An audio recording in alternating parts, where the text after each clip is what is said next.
president have to say to get our confidence back up? Consumer confidence is low. We need confidence. That's huge.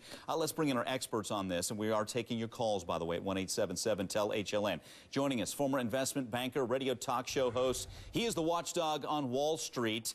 Chris Markowski. Get more info, watchdogonwallstreet.com. Also with us, real estate analyst and author Danny Babb.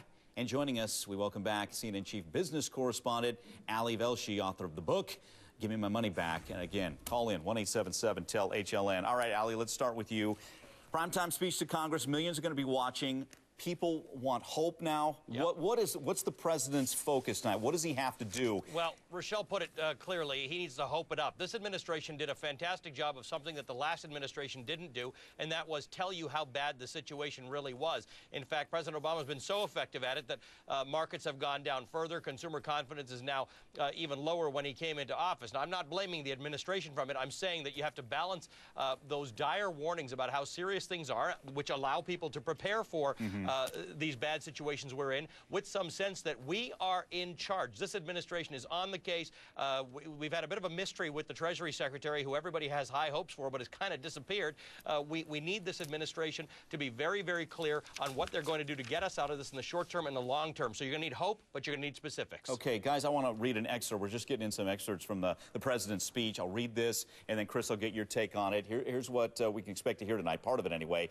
But while our economy may be weakened and our confidence shaken, though we are living through difficult and uncertain times, tonight I want every American to know this: we will rebuild, we will recover, and the United States of America will emerge stronger than before. Chris, again, that's the pep talk side of things that we're going to hear. Can what Barack Obama says tonight have immediate effects on the economy, i.e. the stock market, immediate boost?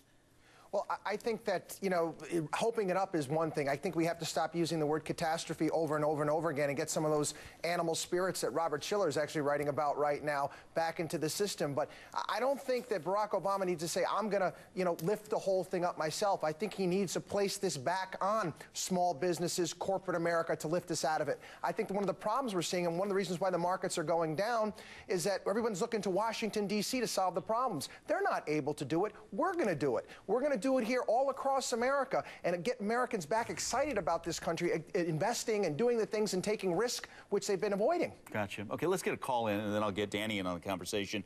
But first, Matt in Virginia. Matt, your comment or question here? Matt? Hey, go ahead. You're up. I was just going to say, I want to hear specifics, like what is he going to do to help? I mean, I know they're talking about, you know, stimulus plan and $75 billion for a housing plan and stuff like that, but how's that going to help me? I mean, is there a number I can call, a website? I mean, how's that going to come my way to help me out? Okay, Matt, thanks for the call. A couple things to pick up on there. One, you mentioned housing. I'm going to bring in Danny Babb, again, real estate analyst here. Danny, what do you want to hear as far as the housing industry goes? Because that's a huge linchpin in this economy, obviously.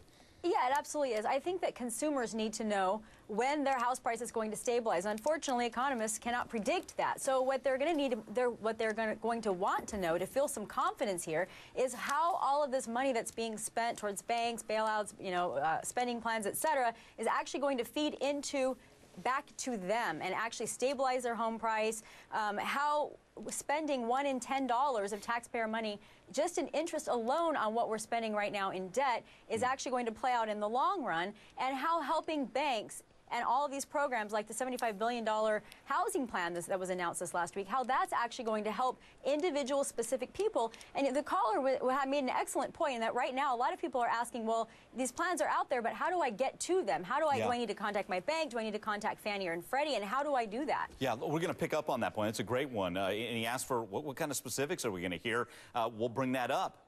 How specific should the president get tonight? And what can we expect to hear on that front? And we're going to take more of your phone calls. 1-877-TEL-HLN. Welcome back. This is Prime News on HLN, continuing our conversation about what we can expect to hear from President Barack Obama tonight as he addresses Congress. Obviously, a lot of his speech is going to deal with the economy and how we can turn things around as a nation. We have our experts standing by. We're taking your phone calls.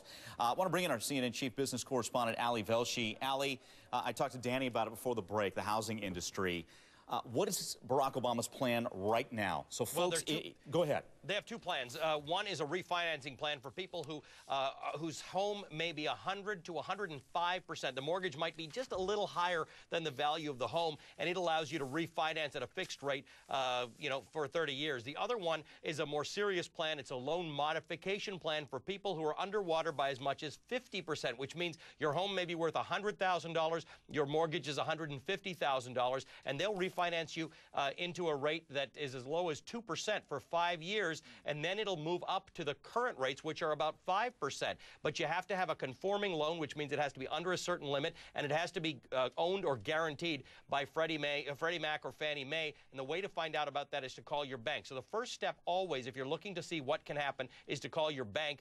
Then you go to housingandurbandevelopment.gov, HUD.gov. I don't want to hear from the president specific details about who qualifies tonight. I think Chris makes a good point. We do have to take some responsibility, but businesses are really struggling right now. We need credit to start flowing again, and we need the third leg of this program. We've got stimulus, we've got housing. We're still waiting to see what happens with the banks. That's what's crushing these markets right now. The president needs to combine hope with some specifics and some, and I think some encouragement. Okay, we're taking calls, also emails. I want to get to one from Richard in Orlando, Florida, writing this. You want to improve the economy? Stop giving the large corporations these quarterly stimulus packages, which is only putting us further in debt.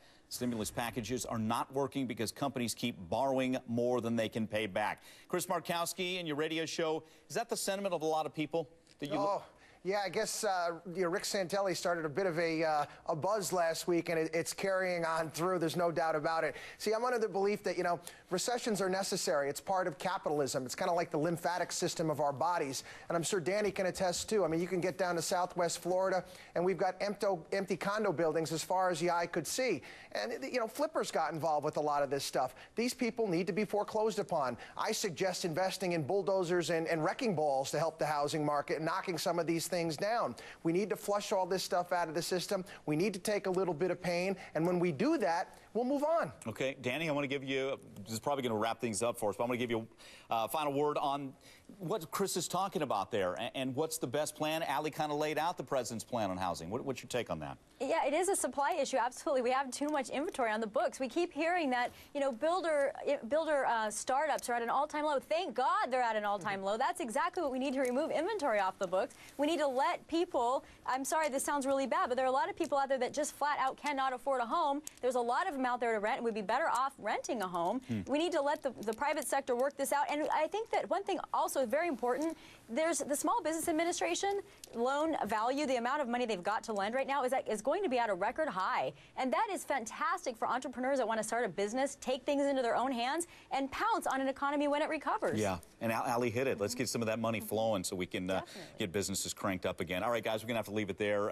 Danny Babb, Chris Markowski, and Allie Velshi. Allie, of course, author of the book, Give Me My Money Back. Guys, appreciate it.